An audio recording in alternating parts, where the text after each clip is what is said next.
this, well, song, Brighton also had made it to the Cup semi-finals, where they met Sheffield Wednesday at Highbury. A belter of a free kick by Jimmy Case opened the scoring. Then a right-old scramble in the Brighton box ended with Yugoslav Ante Maricevic volleying home from a full 1 yard.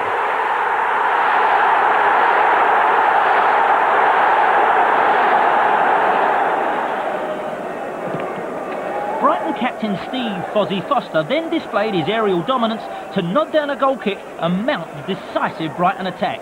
Case influential as ever as he sets up Gordon Smith, who found himself having to sacrifice his own chances of glory in favour of striking partner Michael Robson, who sends Brighton rocking into the FA Cup final. It's a great thing for the club, great for the town, you know, and we've been having a rough ride this season, but I've kept playing football, believing in what I feel is right, and we've got this result. I still can't believe it. But success was tempered by their extremely precarious league position. A loss against fellow strugglers Man City, and Brighton would be in the cup final, but out of the first division. There are three in the centre for City. One of them is Dennis Tuitt jumping now. The ball comes back to Reeves. It may run on for Baker, or indeed for Power. McDonald now. Reeves with the flick. Oh yes! Kevin Reeves scores for Manchester City.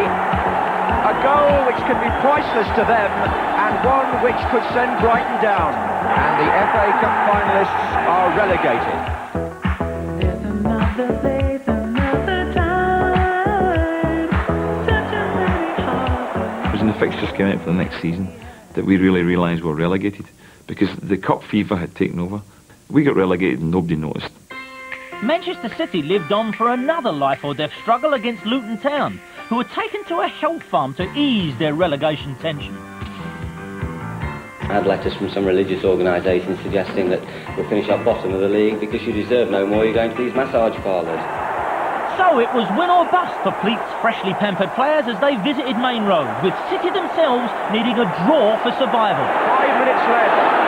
Steen drove it low against Caton. And Steen again. And he gets the cross in. And Williams has come. And Tish! Oh, it's there! They've done it! Brilliant Tish! 4 minutes from the end.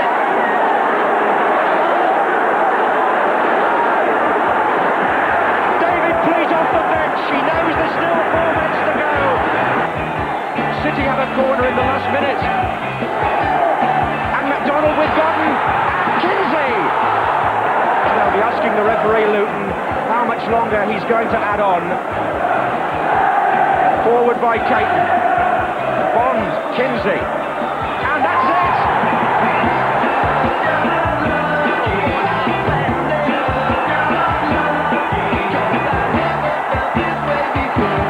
What an amazing act of escapology here by Luton. The cup final and two large questions. Firstly, Val Lloyd, a fabulous ex-beauty queen, and yet she chose to live her life with Brighton boss Jimmy Melia. Got that? He pulled her. Shouldn't she be with someone like, Now, Val, what sort of outfit are you going to be wearing on the big day? It's a two-piece silk blue suit with a white collar and a white sash, which I tie into a bow, and matching white shoes and handbag. Good. The other talking point was Brighton's extravagant decision to fly to the match in a helicopter. To fly over the place before you're actually going to, go down there and play and see the supporters filtering around the ground. It's fantastic. We were actually on the club coach and we saw their helicopter because the cameras were on it, and we actually saw their helicopter flying in above us. We said, wouldn't it be a laugh now if the thing fell out of the sky? What will we do for the afternoon? Fortunately, the Seagulls had landed, and Manchester United were in for an extremely busy and eventful afternoon. Little Jimmy Melia on the far side, still without a contract, and big Ron Atkinson, party to one of the toughest contracts in football, because it demands that he brings a major trophy to Manchester United. It's fast and furious in this opening quarter of an hour. Grealish square to Smiley. Number 8, Howlett. Chipping one in for Gordon Smith. It's there! Gordon Smith for Brighton after 14 minutes. Here's Duxbury. Nice touch back inside by Davis. Duxbury. Right side, Stapleton! Manchester United equalise after 55 minutes. Right side. Muren. He might just get Wilkins away on this side of the field. And Orbison's made a run from the back. And Wilkins has curved one! And that's absolutely magnificent! The shock of scoring this exquisite goal eventually sent Ray Wilkins mad. No, bald. Case with the corner. He's pulled it back to Grealish. Little touch for Stevens! 2-2!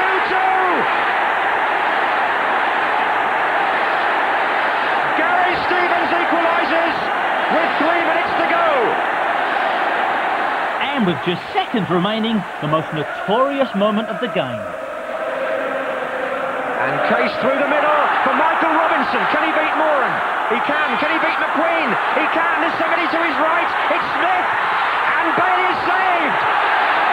What an amazing opportunity for Brighton to win the cup.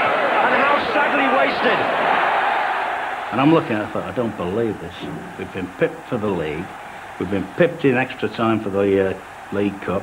And we're going to get done with the last kick of the season. I really couldn't believe it when all of a sudden Gary Bailey said he saved it, but somewhere or other I think he sat on it. But it was only as I was coming back towards the halfway line, waiting for the kick out, the ball to be kicked downfield when the final whistle blew, that I realised the enormity of it, that it was right in the last kick of the game almost, that we could have won the match. I had no thoughts late at that point about how it was going to come back to haunt me in later years, as it has done. 5 days later, cup final, the sequel. We always felt the first game was their chance, and we were always fairly confident that we could win, the replay. Orbiston again, low in for Davis, who's got a good position. Robson! That's the goal that Manchester United wanted from their captain. Oh, McQueen was doing some climbing there, surely. This is Davis. Turned it in for Whiteside. Oh no, Whiteside scored. You do know what this means. And you can throw the comics away now, because this fellow at just 18 has put the fiction writers out of business. Muren takes the kick. And the header by Robson finds Stapleton. McQueen made a touch, and it's been thrown in. Brian Robson gets his second, and Manchester United's third. Now, Arnold Muren hasn't taken a penalty before for either Ipswich or Manchester United. But he scores with his left foot and makes it 4-0. So, Britain's most expensive footballer, the captain of England, scorer of 2 goals tonight, Brian Robson, goes up the Wembley steps to receive the first major honour of his career as a senior professional, followed by the other Manchester United players, and what a reception they're going to get.